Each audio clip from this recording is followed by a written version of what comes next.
ओम नमः शिवाय।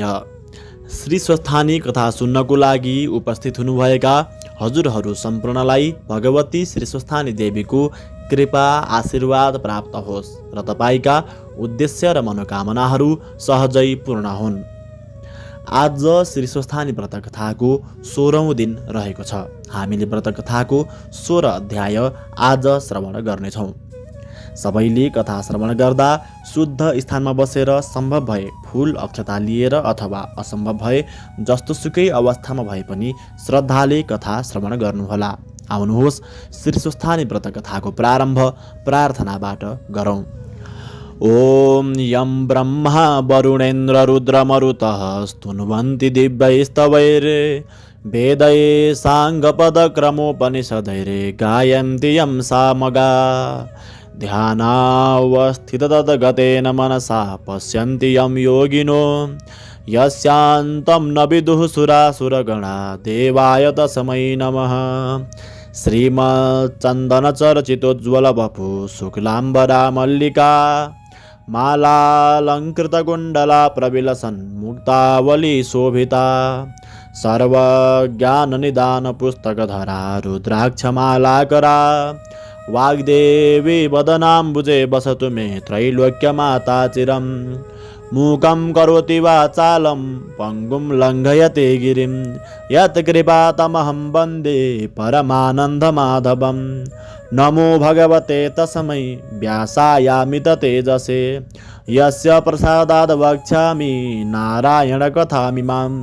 नारायणं नमस्कृत्य नरं चैव नरोत्तमं देवीं सरस्वतीं व्यासं ततो जयमुदीरयेत्।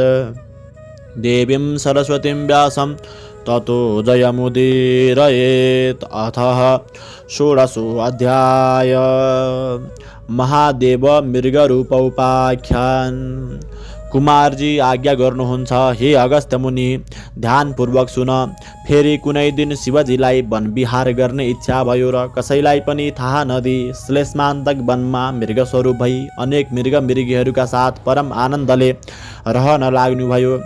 यता पार्वतीले महादेवलाई नदेखी अनेक स्थानमा खोजिन्, तर कहीँ भेट्टाउन नसकी महादेवले अघि पनि मलाई यसै गरी दुःख दिनुभयो।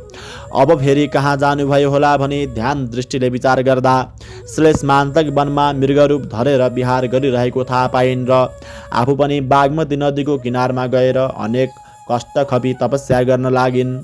कैलाशमा शिव पार्वती दुवैलाई नदेखी ब्रह्मादि देवताले स्थान स्थानमा खोजी गरे, तर कहीँ पनि पत्ता पाउन सकेनन् र हार मानी आफ्ना आफ्ना आश्रममा जान लाग्दा बागमती नदीको किनारमा पार्वतीलाई तपस्या गरिरहेकी देखेर सबै देवताहरूले प्रणाम गरी सोधे, हे जगतमाता, कैलाशमा हजुर र महादेव नरहँदा संसारै शून्य जस्तो भयो र हामीहरू असहाय अनाथ जस्ता भयौँ।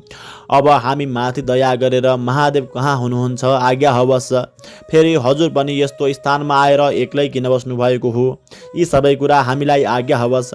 यदि देवताहरूको प्रार्थना सुनी पार्वती भन्नुहुन्छ, हे देवता हो, महादेव यतै आउनुभएको हुनाले म उनैको आराधना गरेर यहाँ बसेकी हुँ। श्लेष्मान्तक वनको नैऋत्य कोणमा एउटा जङ्गल र सरोवर छ। महादेव त्यही मृगस्वरूप भएर वन विहार गर्दै हुनुहुन्छ। कस्तो मृग भने सुवर्णको जस्तो वर्ण भएको, 3 नेत्र र 1 सिङ भएको मृगहरूको समूहमा सबैभन्दा ठुलो मृगस्वरूप धारण गरेर बस्नु भएको छ। अब तिमीहरू त्यहीँ गएर खोजी गर अनि महादेवको दर्शन पाउनेछौ। पार्वतीको वचन अनुसार देवताहरूले त्यही गई खोजी गरे, तर पाउन सकेनन्। ब्रह्मा विष्णु इन्द्र तीनै देवताले अनेक स्तुति गर्दै खोज्न लागे। उसै बेला अकस्मात लाखौं मृगको एउटा समूह देखे। त्यही फौजका माझमा अत्यन्त राम्रो 3 नेत्र 1 सिङ र सुवर्ण झैँ वर्ण भएको सबैभन्दा ठुलो मृगलाई परैबाट देखे। त्यस मृगलाई आफैतिर आउँदै गरेको देखी तीनै देवताले अलिक नजिक गई बिन्ती गरे, हे भगवान, कैलाश शून्य भएको धेरै दिन भयो। हे दया सागर, हामी त्रिदेव ब्रह्मा विष्णु इन्द्रमाथि दया गरी दर्शन दिनुहोस्। यस्तै अनेक स्तुति गर्दै मृगरूप शिवका नजिकै गए। आफूतिर आउन लागेका देवतालाई देखेर रुद्र मृग उफ्री उफ्री भाग्न लागे। रुद्र मृगको त्यस्तो चाला देखेर विष्णु भगवान भन्नुहुन्छ, हे देवेन्द्र, हामीहरूको प्रार्थनाले महादेव चैतन्य हुने भएनन्। अब हामी 3 व्यक्तिले तीन तर्फबाट घेरा दिएर समातौ। विष्णुको यस्तो वचन सुनेर हुन्छ भने तीन देवताले तीनतिर उभि घेरा दिएर रुद्र मृगको सिङको जरामा विष्णुले र माझमा ब्रह्माले टुप्पामा इन्द्रले बलपूर्वक समाते। ती त्रिदेवले समाउना साथ रुद्र मृग अन्तर्धान भए। सिंह मात्र त्रिदेवका हातमा रह्यो। त्रिदेवले बेसरी समातेका हुनाले त्यो सिंह तीन टुक्रा भई तिनै देवताका हातमा एक एक टुक्रा आयो। त्यस्तो भएको देखेर यो हामीले ठुलो अपराध गर्यौँ, साह्रै अनर्थ भयो, अब के गर्ने भन्दै तिनै देवताले हे शम्भु हाम्रो यो अपराध क्षमा गरिबक्सियोस् भनी स्तुति गर्न लागे। ब्रह्मा विष्णु र इन्द्रले त्यसरी स्तुति गरेको देखेर दयाका सागर महादेव प्रसन्न भई ज्योति स्वरूपको दर्शन दिनुभयो। अनि देवताहरू खुसी भई दण्डवत प्रणाम गर्दा भए। अनि महादेव आज्ञा गर्नुहुन्छ, हे देवता हो तिमीहरूको स्तुतिले म प्रसन्न भए, वर माग। महादेवको त्यस्तो आज्ञा सुनेर ब्रह्मा विष्णु र इन्द्र बिन्ती गर्दछन्, हे प्रभु हजुरको ध्यान कहिल्यै पनि नबिर्सौँ, सदा हाम्रो हृदयमा रहिरहोस्। अरू हामीलाई केही पनि वर चाहिन्न, केवल हजुरका चरणको भक्ति चाहन्छौँ। देवताहरूको त्यस्तो वचन सुनेर महादेवले तथास्तु भन्नुभयो। फेरि तिनै देवताले भने, हे ईश्वर यो हजुरको सिंह तीन टुक्रा पारेको हामीहरूको अपराध क्षमा गरी यो सिंहका तीन टुक्रा के गर्ने हो, आज्ञा हवस्। अनि शिवजीले आज्ञा गर्नुभयो, हे देवता हो मेरो सिंह तीन टुक्रा पारेको तिमीहरूलाई कुनै अपराध लाग्दैन र शङ्का मान्नु पर्दैन। बरु इन्द्रका हातको इन्द्रलोकमा, ब्रह्माका हातको मर्त्यमण्डल नेपालको गोकर्ण भन्ने स्थानमा र विष्णुका हातको पातालमा लगेर स्थापना गर्नु। यदि शिवजीको आज्ञा सुनि ब्रह्मा विष्णु र इन्द्र तिनै देवताले दण्डवत प्रणाम गरी विदा भएर उपरोक्त तिनै स्थानमा लगी सिंह स्थापना गरेर आफ्ना आफ्ना आश्रममा गए। अनि महादेव सरासर गएर तपस्या गरिरहेकी पार्वतीलाई काखमा लिई त्यहाँबाट अन्तर्धान भएर कैलाश पर्वतमा पुगी नन्दी भृङ्गी चतुष्ठी योगिनी भूत प्रेत पिशाच प्रमथ गण सहित भई परम आनन्द साथ रहनुभयो। हे मुने त्यसपछि नैऋत्य गुणको लङ्कापुरीबाट दशशिर रावण नित्य गोकर्णमा आएर श्री महादेवका चरणमा दण्डवत गरी नाचगान गरी तपस्या गरेर जान्थ्यो। त्यही क्रमले निकै दिन बितेपछि एक दिन शिवजीले विष भाङ धतुरो खाई अचेत भइरहेको बेलामा रावण आएर दण्डवत गरी नाच गान र मृदङ्ग बजाई स्तुति गर्न लाग्यो र दिगम्बर शिव प्रसन्न हुनुभयो। अनि हे रावण तिम्रो तपस्या र सेवाले म प्रसन्न भए, वरदान माग, जे मागे पनि दिन्छु, मेरो निम्ति संसारमा अधेय केही पनि छैन। महादेवको यस्तो वचन सुनि रावण भन्दछन्, हे ईश्वर हजुरको कृपाले मसँग सबै वस्तु छ, मलाई केही पनि चाहिन्न। रावणको त्यस्तो कुरा सुनि महादेवले फेरि आज्ञा भयो, हे रावण केही एक थोक नमागी सुख पाउँदैनौ, लौ माग। शिवको त्यस्तो इच्छा बुझी रावणले मनमा विचार गर्यो, अब मैले माग्ने कुरा के छ र माग्ने? महादेवका काखमा बसेकी सकल लक्षणयुक्त पार्वती नै माग्दछु। यस्तो निश्चय गरेर बिन्ती चढायो, हे प्रभु मलाई अरू केही पनि चाहिन्न, केवल एउटी पार्वती बक्सनु हवस् भन्यो र महादेवले लौ लैजा भनेर पार्वती जिम्मा लगाइदिनु भयो। रावण पनि जगत माता पार्वतीलाई पीठमा बोकेर शिवजीसँग बिदा मागी हिँड्यो। यो सबै कुरा वैकुण्ठनाथ विष्णुले थाहा पाई अनर्थ हुन आँट्यो भन्दै तत्काल हावाभन्दा पनि शीघ्र गतिले मोहिनी रूप धारण गरी रावण कहाँ पुगेर भन्नुभयो, हे महाशय तिमी को हौ, कहाँबाट आइरहेका छौ, पीठमा बोकेकी यी सुन्दरी को हुन्, किन बोकेर ल्यायो र कहाँ लैजाने विचार छ? रावणले भन्यो, हे सुन्दरी लङ्कापुरीको राजा रावण भनेको मै हुँ। मेरो तपस्याले प्रसन्न भई महादेवले मलाई आफ्नी स्त्री पार्वती दिनुभयो र यिनी तिनै पार्वती हुन्।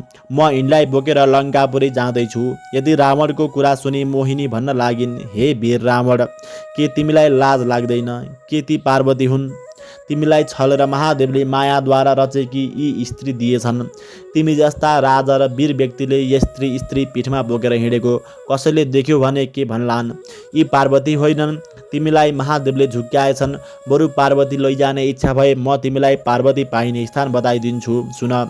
महादेवले आसन गरिराखेको बाघको छालाभित्र साँच्चीकी पार्वती लुगाइराखेका छन्, त्यही मागेर लैजाऊ। यति भनी अनेक हाउभाउ कटाक्षले छोपी मोहिनी रूप विष्णुले कुरा गर्दा रावणको चित्त बुझ्यो र पार्वतीलाई त्यही छाडेर आफू फेरि कैलाश पुग्यो। यता विष्णुले पार्वतीलाई वैकुण्ठ लगी पूजा र सत्कार गरेर राखे। उता महादेव कुचेष्टा भइरहेकै थिए। त्यसै बेला रावण पुगेर बिन्ती गर्यो, हे ईश्वर, हजुरले मलाई छलेर पार्वती भनी मायाले एउटी स्त्री बनाइदिनु भएछ। त्यो कुरा थाहा पाई मैले बाटैमा फालेर आएँ। दिने इच्छा भयो हजुरले आसन गरिराखेको बाघको छालाभित्रकी पार्वती दिनुभयोस्। रावणले यति भनेको सुनि महादेवले ध्यान दृष्टिले विचार गर्दा पार्वतीलाई विष्णुले लगेछन् भन्ने थाहा पाई मायाले एउटी स्त्री उत्पन्न गरेर आसन गरिराखेको बाघको छालाभित्रबाट झिकेर लौ लैजा भनी दिनुभयो। रावण अत्यन्त प्रसन्न भएर माया रचित स्त्रीलाई पीठमा बोकी लङ्कापुरी गयो। यता विष्णुले पार्वतीलाई महादेव कहाँ पुर्याई वैकुण्ठ जानुभयो। कुमारजी आज्ञा गर्नुहुन्छ, हे अगस्त्य मुनि, एक चित्त भएर सुन। एक दिन महादेवले पार्वतीसित सल्लाह गरी मानसरोवर तलाउमा राजहंस भएर जल क्रीडा गर्न जानुभएको थियो। त्यसै मौकामा अन्तपुर नामको नगरमा बस्ने एउटा जालन्धर थियो। त्यसकी वृन्दा नामकी अत्यन्त पतिव्रता स्त्री थिइन्। एक दिन ती दुवै पतिपत्नी बसेर ठट्टा गरिरहेका थिए। त्यसै बखत जालन्धर अकस्मात बेसरी हाँस्यो र वृन्दाले सोधिन्, हे स्वामी, किन यसरी हाँस्नुभयो? जालन्धरले भन्यो, हे वृन्दा, तिमी जस्तै सुन्दरी पत्नी अरू कसकी होली भन्ने लागेर हाँसेको हुँ, अरू कुनै कारण होइन। वृन्दाले उत्तर दिन्, हे स्वामी, म के राम्री छु र महादेवकी स्त्री पार्वतीलाई देखे के गर्नुहोला? वृन्दाको यस्ता कुरा सुनि जालन्धरले भन्यो, हे स्त्री, यो कुरा साँचो हो। त्यसो भए म पार्वतीलाई छल्न जान्छु। यति कुरा सुनि मायाले महादेवको रूप धारण गरी कैलाश पुग्यो। पार्वतीले महादेव आउनुभयो भने सुनको कमण्डलुली पाउधुन ढोकामा आइन् त पार्वतीलाई देख्नासाथ महादेव रूपधारी जालन्धर मूर्छा परेर लड्यो। अनि पार्वतीले ध्यान दृष्टिले विचार गर्दा आफूलाई छल्न महादेवको रूपधारी जालन्धर आएको थाहा पाई द्वारपाललाई भनिन्, हे नन्दी, हे भृङ्गी, यहाँ कोही आए पनि मलाई नसोधी भित्र पस्न नदिनु भनी आफू कसैले नदेख्ने स्थानमा गएर लुकी रिसले चुर भए विष्णुको आराधना गरिन्। पार्वतीले क्रोधित भएर आराधना गरेको विष्णु भगवानले थाहा पाए गरुडमा चढेर तत्काल कैलाश पर्वतमा पार्वती कहाँ पुग्नुभयो। हे पार्वती, मलाई किन आराधना गरे कि भनी सोध्नुभयो। अनि पार्वती भन्दछिन्, हे विष्णु, महादेव जल क्रीडा गर्न मानसरोवर तलाउमा राजहंस भई आनन्द मनाउँदै हुनुहुन्छ। यही मौकामा मलाई छल्न महादेवको रूप धारण गरी पापिष्ठ जालन्धर आयो र मैले थाहा नपाई महादेव नै पाल्नुभयो भने पाउ धुन बाहिर ढोकामा जाँदा मलाई देख्नासाथ मूर्छा परी भूमिमा ढलेको देख्दा महादेव भए मलाई देख्नासाथ मूर्छित हुनु पर्दैन थियो। यो कुन पापी मलाई छल्न आयो होला भनी ध्यान दृष्टिले विचार गर्दा जालन्धर रहेछ भन्ने जानी द्वारपाललाई यहाँ कोही आए पनि भित्र नपठाउनु भन्ने आदेश दिएर यहाँ आई तपाईँको आराधना गरेको हुँ। अब जे गर्नुपर्ने हो तत्काल गर्नुहोस्। यदि पार्वतीको वचन सुनि विष्णु भगवान भन्नुहुन्छ, हे पार्वती माता, पापिष्ठ जालन्धरले तपाईँलाई दगा गर्न माया रूप धारण गरेर आएपछि म गएर त्यसकी पतिव्रता स्त्री वृन्दाको सत्य डगाएर आउँछु। यसमा कुनै शङ्का छैन। म पहिले मानसरोवर गएर महादेवलाई यहाँ पठाइदिन्छु। यति भनेर पार्वतीसित बिदा लिई ठुलो बेगले मानसरोवरतिर जाँदा भए। इति श्री स्कन्दपुराणे केदारखण्डे माघ महात्म्ये कुमार अगस्त्य संवादे श्री स्वस्थानी परमेश्वर्या व्रतकथायां विष्णु मानसरोवर गमनं नाम 16 अध्यायः। कथा सुन्ने श्रोताहरूले कथा सुनिसकेपछि फुल अक्षता लिएर हात जोड्नु। उपनयतु मङ्गलं वः सकल जगन्मङ्गलालयः श्रीमान् दिनकर किरण निबोधित नवनलिन दल निवेक्षणः कृष्णः। काले वर्षतु पर्जन्य पृथिवी सस्यशालिनी देशोऽयं क्षोभरहितो ब्राह्मणा सन्तु निर्भया अपुत्राः पुत्रिणः सन्तु पुत्रिणः सन्तु पौत्रिणः निर्धना सदना सन्तु जीवन्तु शरदां शतं। तत्रैव गङ्गा यमुना च तत्र गोदावरी सिन्धु सरस्वती च तीर्थानि सर्वाणि वसन्ति तत्र यत्राच्युतोदार कथा प्रसंग। या कुन्देन्दुतुषारहार धवला या शुभ्रवस्त्रावृता या वीणा वरदण्डमण्डितकरा या श्वेतपद्मासना या ब्रह्माच्युत शङ्कर प्रभृतिभिर्देवैः सदा वन्दिता सा मां पातु सरस्वती भगवती निःशेषजाड्यापहा।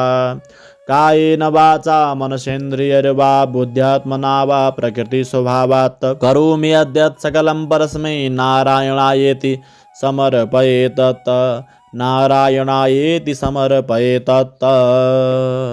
आज 16औं दिनको स्वस्थानी व्रतकथा यही समाप्त हुन्छ।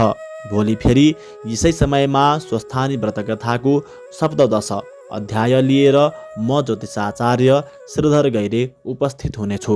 तपाईँहरूले पनि कथा श्रवण गरेर लाभ लिनुहुनेछ भन्ने मैले विश्वास लिएको छु। नियमित रूपमा कथा श्रवण गर्न सबैभन्दा पहिले आफूले कथा श्रवण गर्नको लागि र अरूलाई पनि कथा श्रवणको लाभ प्राप्त गराउनको लागि च्यानललाई सब्स्क्राइब गरेर भिडियो सेयर गर्न नभुल्नुहोला। श्री स्वस्थानी देवीले तपाईँको कल्याण गरून्। ओम नमः शिवाय।